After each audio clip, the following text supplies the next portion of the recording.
Just one false signal, and an entire fleet could be destroyed before it even has a chance to fire back. 2:32 a.m., the Strait of Hormuz. A red dot appears on the USS Tripoli's radar screen, then vanishes. Just a few seconds later, it returns, doubled, tripled. Then all at once, they charge straight toward the ship. The USS Tripoli, America's steel behemoth, continues to slice through the night as if nothing had happened. On the other side, Iran makes a shocking claim they hit the Tripoli and forced it to retreat. The radar screen, which had just been ablaze, suddenly returned to blank in the blink of an eye. No interceptor missiles, no aircraft carrier wreckage, so what exactly had just been destroyed? The Strait of Hormuz is a narrow corridor where the world's energy supply is being held at gunpoint. Tonight, the USS Tripoli LHA-7, an America-class amphibious assault ship, is navigating these turbulent waters with 3,500 Marines and a squadron of deadly F-35B Lightning IIs. It is currently squarely within the crosshairs of Iran's coastal missile systems. But Tripoli is not alone. Escorting it are Arleigh Burke-class destroyers equipped with AN/SPY, 6 phased array radar, and the Aegis combat system on 24/7 alert. Beneath the surface, a Virginia-class nuclear-powered attack submarine serves as a silent guide, while MH-60R Seahawk helicopters scan the waves to ensure no stealthy threats slip through the fleet's perimeter. 2:35 a.m., the IRGC has launched Operation True Promise 4. This is no ordinary attack. They are using electronic ghosts. High-power jammers at Bandar Abbas are flooding the radio waves, creating false attack vectors on U.S. Aegis screens. This severe data disruption creates a nightmare scenario. The fleet's automated defense systems are on the brink of firing blindly at civilian oil tankers or even their own allies. A single miscalculation could send U.S. missiles hurtling into the tightly packed civilian oil tankers in the Strait, turning a confrontation into a global political disaster. Every flickering light is a trap. However, each jamming signal now serves as a lighthouse, a precise coordinate for the U.S. Navy to destroy the enemy's radar network. In this game of shadows, the creator of the illusion fails to realize that they are digging their own grave, burying their entire defense system under the weight of their own deception. 2:38 a.m., the IRGC launched a full-scale cyber attack. From the jagged cliffs of Bandar Abbas, a swarm of pitch-black Shahed drones was launched into the abyss. These were not merely flying bombs. They were low-radar cross-section phantoms designed to dissolve into radar clutter, concealing a far darker intent. On the deck of the USS Tripoli, the night air is torn apart by the roar of engines as a squadron of F-35B Lightning IIs performs a short takeoff run. This is a desperate race to regain situational awareness. The F-35Bs use sensor fusion to piece together a fractured reality, integrating data from Arleigh Burke-class destroyers via the Link 16 network.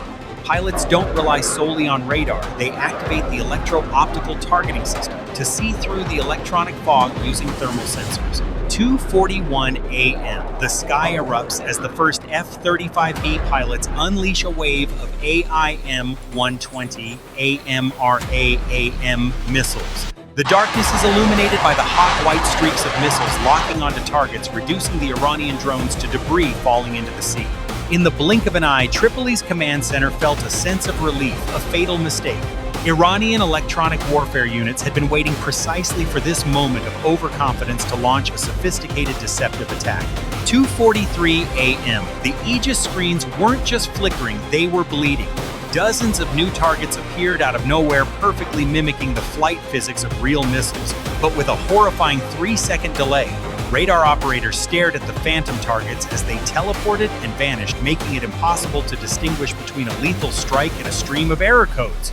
The fleet was paralyzed by information doubt, a terrifying void, where automated defense systems were just a click away from firing on their own AI escort ships. F-35B pilots are forced to switch to independent radar mode and cross-check every data point with the destroyer to prevent the fleet from committing suicide.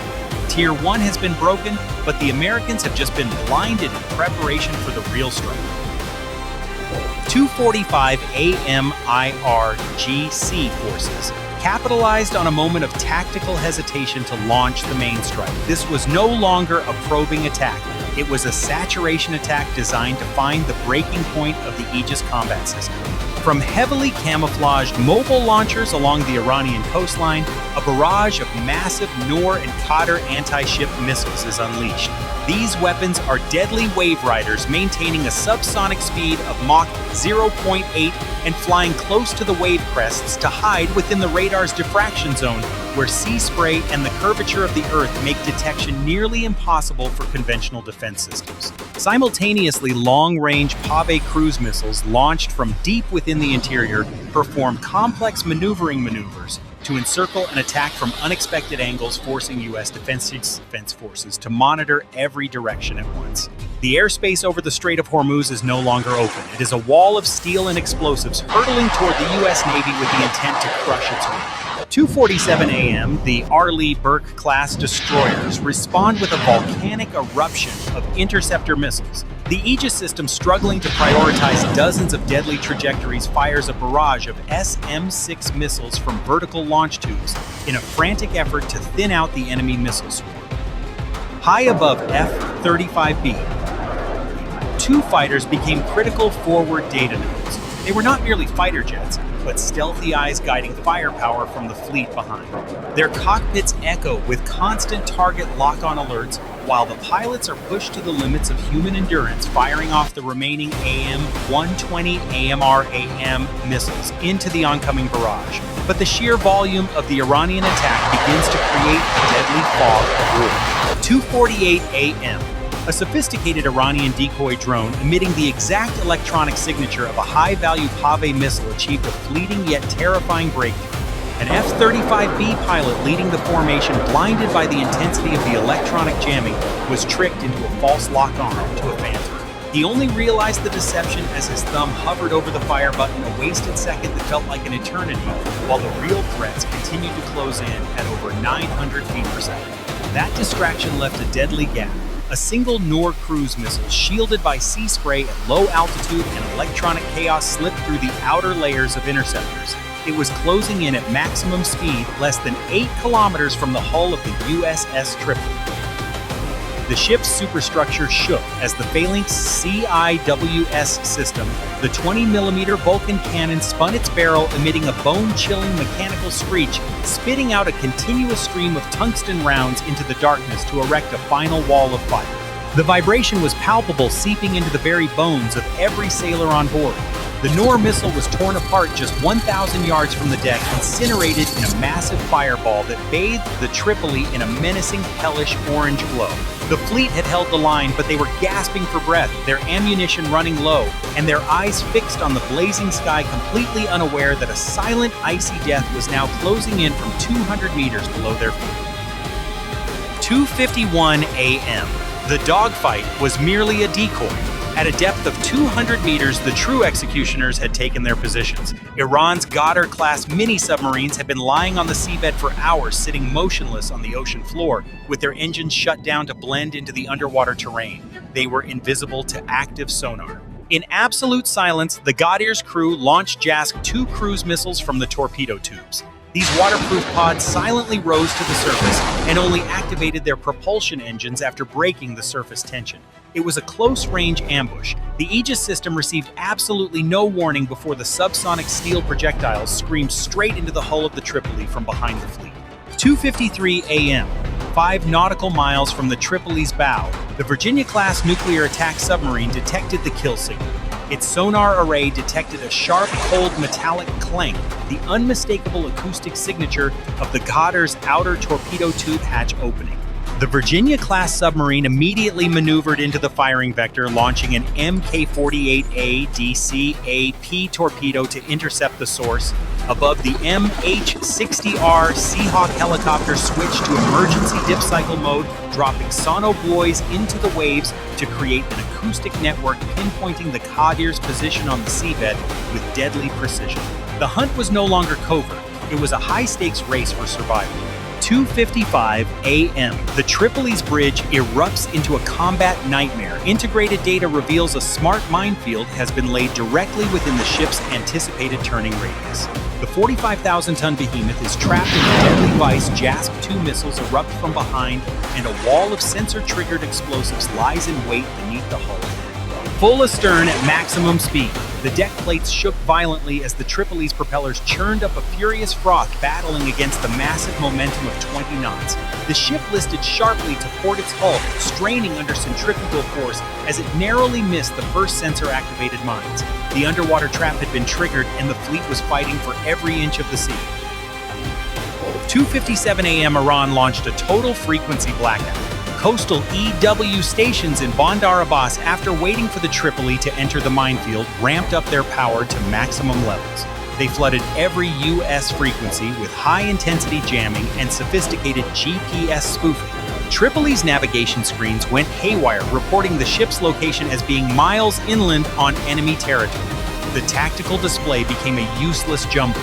The fleet was blinded right in the middle of an emergency maneuver, drifting helplessly toward the center of the minefield. Without clear GPS or radar, the Phalanx CIWS gun turrets automatically lost their lock-on, unable to distinguish mines from sea spray.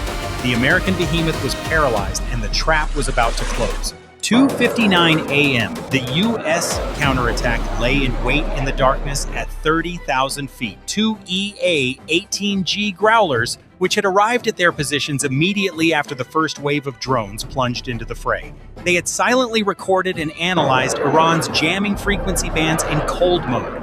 Now they switched to hot mode. The pilots activated the next-generation jammer mid-band system. It was a digital execution. A highly concentrated beam of electromagnetic energy struck the radar towers in Bandar Abbas, combined with AGM-88E AARGM anti-radiation missiles to instantly destroy the jamming sources.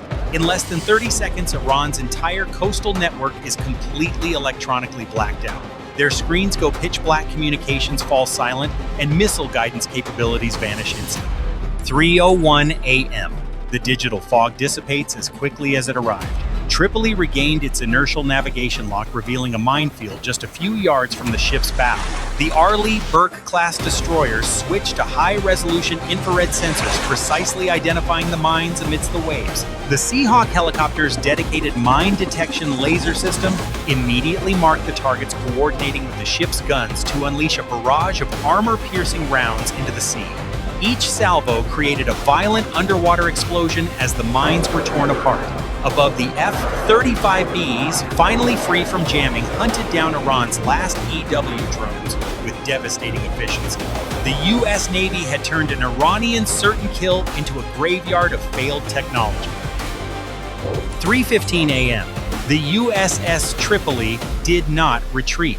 It held its position like a steel fortress in the Strait of Hormuz. The fleet began a show of force designed to serve as a deterrent.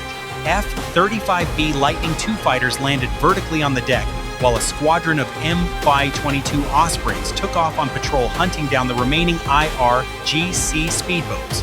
Beneath the surface, the Virginia-class submarine, having completed its mission, silently returned to stealth mode, vanishing into the depths as if it had never been there. The battle demonstrated a reality. It was not firepower, but the ability to process information, withstand jamming, and adapt at lightning speed that determined the outcome. Iran orchestrated a masterful multi-domain strike, an electronic mirror maze designed to paralyze U.S. decision-making. For a few moments, that illusion nearly succeeded, but the superiority of the integrated sensor system enabled the U.S. to break Tehran's stranglehold. For Iran, it wasn't a complete failure, but a dangerous test. As for the USS Tripoli, it was a reminder that in modern warfare, you don't have to be hit to still lose. Like and subscribe to Navy Vector if you want to know what Iran will test in the next encounter.